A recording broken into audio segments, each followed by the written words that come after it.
안녕하세요. 세계 감동 실화입니다. 오늘도 재미있는 실화를 알려드리겠습니다. 구독과 좋아요는 저에게 큰 힘이 됩니다. 아니 내가 왜 검은머리 남자를 만나? 여기 미국 LA 출신의 한 여성이 있습니다. 이 여성은 아름다운 외모로 인해 어려서부터 주변의 남성들이 끊이질 않았다고 하는데요. 그런데 이 여성은 충격적인 사건을 계기로 한국인 남성을 만나게 되어 그에게 푹 빠지게 되었는데 주변 친구들은 이 여성에게 왜 그런 동양인 남자를 만나냐며 미친 거 아니냐고 난리를 치고 있습니다. 하지만 이 여성은 결국 친구들을 모두 놀라게 하고 마는데요. 대체 이 여성에게 무슨 일이 일어난 것일까요? 사연 바로 시작합니다. 안녕하세요. 저는 미국 LA에서 태어난 28살 에밀리 터너입니다. 한국 분들은 잘 아시겠지만 미국 LA는 캘리포니아주의 위대한 대도시입니다. 인구는 미국에서 두 번째로 큰 도시이며 대도시권 기준 1300만 명의 다양한 인종과 문화가 공존하고 있습니다. 할리우드와 산타모니카 엔터테인먼트, 실리콘비치로 정말 유명한 도시죠. 아무튼 저는 이 LA에서 태어나 다른 곳에서 한 번도 살아본 적 없이 오로지 LA에서만 쭉 살아온 사람인데요. 제 자랑 같겠지만 저는 태어나자마자 예쁘다는 소리를 듣고 자랐고 저희 부모님도 전문직의 매출로는 하나 3천억 이상 회사의 대표입니다. 저는 나름대로 공부도 착실하게 잘해오면서 크게 사고도 치지 않고 살아왔고요. 또 제 외모 때문인지 그만큼 저에게 다가오는 사람들도 많았고 도움을 주려 하는 사람들도 많았죠.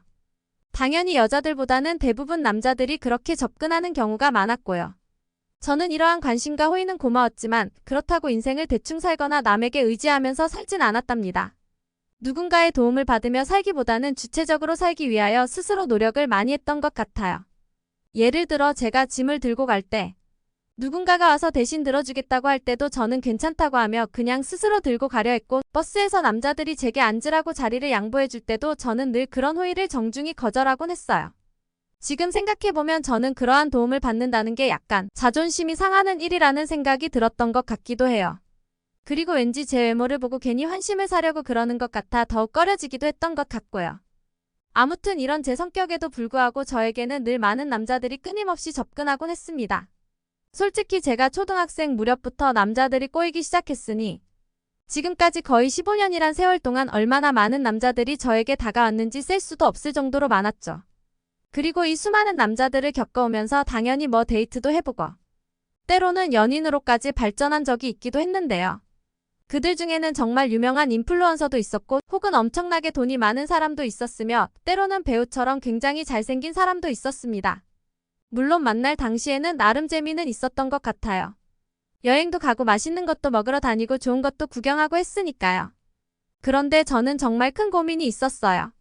이렇게 여러 사람들을 만나봤지만 정말 진정한 사랑이라는 게 무엇인지를 모르겠다는 거였어요.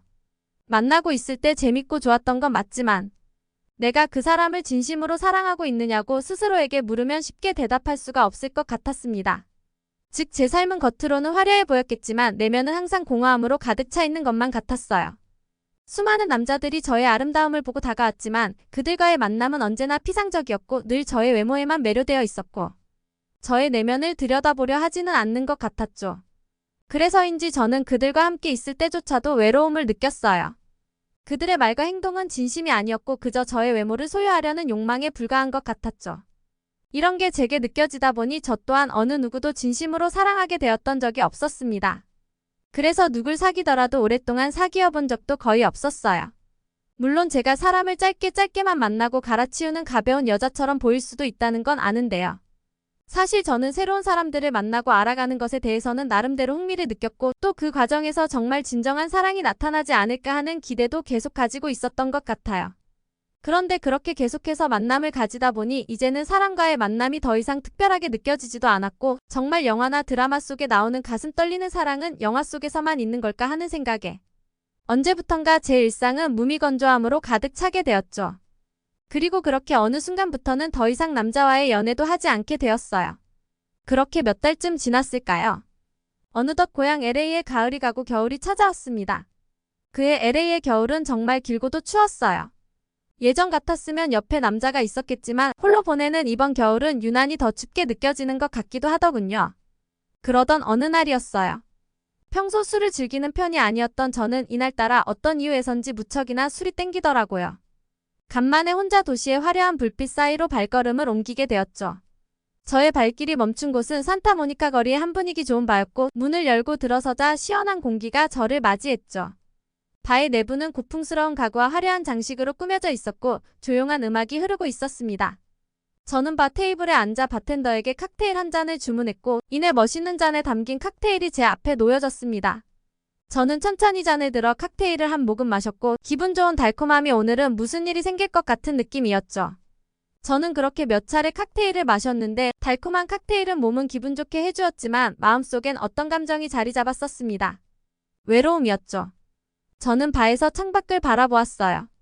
네온사인이 반짝이는 거리와 분주하게 움직이는 사람들, 밝게 웃는 연인들의 모습들, 그리고 그 가게 안에 홀로 앉아있는 외로운 저를 발견했죠. 그런데 그 순간이었어요. 사실 바 안에서 아까부터 제 쪽을 뚫어져라 쳐다보던 남자가 한 명 있었는데 그 남자가 제게 다가오더니 결국 말을 걸더라고요. 그는 동양인이었습니다. 그런데 영어를 꽤 능숙하게 사용하더라고요. 그는 저에게 LA에 살고 있느냐, 혼자서 술 마시러 왔느냐 하며 이것저것 묻기 시작했습니다. 처음에는 그냥 가볍게 대답을 해주었죠. 그는 자신을 중국인이라고 소개하며 혹시 합석할 수 있느냐고 묻더군요. 그러나 저는 이제 곧 집으로 가야 할 시간이라고 하며 미안하다고 하고 그에게 즐거운 시간을 보내라고 말해주었습니다. 시간이 꽤 많이 늦기도 했고 술도 이미 많이 마셨거든요. 그런데 그에게 친근하게 말을 섞어준 게 화근이었습니다. 제가 짐을 챙기고 계산을 하고 나가려고 하자 아까 그 중국인이 제 뒤를 따라서 같이 나오는 게 아니겠어요. 저는 느낌이 뭔가 싸하긴 했지만 처음엔 그냥 저 사람도 집에 가려나 보다 생각하고 제 갈 길을 갔습니다. 그런데 누군가가 자꾸 따라오는 느낌이 들어 뒤를 돌아봤더니 아니나 다를까. 아까 그 중국인이 제 바로 뒤까지 바짝 쫓아와 저를 따라오고 있었어요. 저는 순간적으로 깜짝 놀라서 소리를 질렀죠. 그러자 그 중국인은 놀라게 할 생각은 아니었다며 미안하다고 사과하며 괜찮다면 자신과 함께 술 한 잔 더 하자고 말하더라고요. 저는 놀란 마음을 일단 가라앉힌 뒤 시간도 늦었고 이미 술을 꽤 마셨으니 안 될 것 같다고 다시 한번 정중히 거절을 했죠. 그런데 그 남자는 쉽게 물러날 생각이 없어 보였어요. 제가 거절하고 돌아가려 하자 갑자기 제 팔을 확 잡아당기면서 저를 끌어당기는 거 아니겠어요. 정말 순식간에 벌어진 일이었고 저는 당연히 미친 듯이 저항했죠. 그런데 그는 막무가내로 저를 끌고 가려 했어요. 저는 힘껏 소리를 지르며 저항했습니다. 시간이 늦어 그런지 하필 그땐 주변에 돌아다니는 사람도 없었죠. 저는 어떻게든 계속 버티려 해봤지만 이내 그의 힘에 못 이겨 끌려가게 되었어요. 그렇게 자꾸 어두운 골목으로 가는데 이젠 정말 끝장이다 싶었습니다. 그런데 그때였어요. 뒤에서 어떤 남자가 소리를 지르며 뛰어오는 소리가 들렸어요. 그러자 저를 끌고 가려던 중국인도 그쪽을 쳐다봤고 저도 고개를 돌려보았죠. 어떤 남자 한 명이 이쪽으로 달려오고 있었어요. 밤이라 잘 보이지는 않았지만 그도 미국인은 아닌 것 같았고 동양인처럼 보였죠. 찰나의 순간에 마치 구세주가 나타난 것 같은 기분이 들었는데 동시에 혹시나 저 사람도 이 중국인과 함께 저를 해코지하려는 사람은 아닐까 하는 걱정도 들었습니다. 그런데 그렇게 달려온 남자는 저를 붙잡고 있던 중국인을 밀쳐내려 했고 그러자 이 중국인은 그 남자에게 덤벼들기 시작했습니다. 일단 저 중국인 편은 아니었구나 하는 생각에 안도를 하고 있던 찰나 놀랍게도 저를 도우러 온 그 남성은 중국인 남성을 순식간에 제압해 버렸습니다. 그 제압하는 모습은 마치 영화에 나오는 무술가를 보는 듯한 느낌이었어요. 그 중국 남성은 다시 덤벼드는 건 엄두도 못 내고 그 길로 뒤도 돌아보지 않고 바로 주랭랑을 치더군요. 정말 이 모든 상황들이 순식간에 벌어졌던 터라 저는 멍하게 쳐다보고 있을 수밖에 없었어요. 그리고 그 중국인 남성이 멀리 사라져가는 게 보이자 저는 그제야 한숨을 돌릴 수 있었고 이내 놀랐던 마음이 진정되면서 저를 도와준 그 남자에게 감사 인사를 전할 수 있었죠. 그 또한 동양인이었는데 그는 한국 사람이었고 그도 아까 그 중국인처럼 영어를 매우 능숙하게 잘하는 사람이었습니다. 그 남자는 자신의 이름을 준수라고 소개하며 LA에 약 일주일간 출장을 왔다고 하더군요. LA 업체 사람들과 미팅을 하다가 늦어져서 지금 집에 가는 길이었는데 때마침 저의 상황을 발견하게 되었다며 그 타이밍에 여길 지나가게 된 게 참 다행이라고 했죠. 그러면서 준수 씨는 중국인들 중에 오늘처럼 이상한 사람이 많은 편이니 늘 주의해야 한다고 말해주었습니다. 그리고 밤이 많이 늦어지고 있었기에 집으로 서둘러 가자고 했죠. 준수 씨는 저를 혼자 보내지 않고 집 근처까지 데려다 주겠다고 했고 저는 그의 그런 호의가 무척 고마웠어요. 그런데 그와 집까지 가는 짧았던 시간 동안 저는 느꼈습니다. 여태 만나왔던 수많은 남자들과는 전혀 다른 기분이라는 것을요. 같이 걸어가는데 저는 제 심장이 그렇게 심하게 뛰는 건 태어나서 처음 느꼈어요. 가는 길에 준수 씨가 저에게 뭔가 이런저런 말을 걸었을 것 같은데 떨려서 무슨 말을 했는지 기억도 잘 안 날 정도로 말이에요. 하여간 그렇게 준수 씨는 저를 무사히 집까지 데려다 주었는데 그는 저에게 인사를 하고 왔던 길로 그냥 돌아가더라고요. 그런데 되돌아가는 그의 뒷모습을 보고 있자니 저는 그를 그냥 그렇게 보내선 안 될 것 같았습니다. 그래서 저는 달려가서 먼저 연락처를 묻게 되었어요. 앞으로 연락하면서 지내면 좋겠다고요. 태어나서 제가 먼저 이렇게까지 한 적은 처음이었는데 신기하게도 그 순간은 자존심이고 뭐고 아무것도 생각나지 않았어요. 그렇게 준수 씨와의 연락이 시작되었고 그의 출장 기간 동안 우리는 종종 만나 식사도 함께 하게 되었어요. 그리고 그와 서로에 대해 많은 이야기도 나누게 되었죠.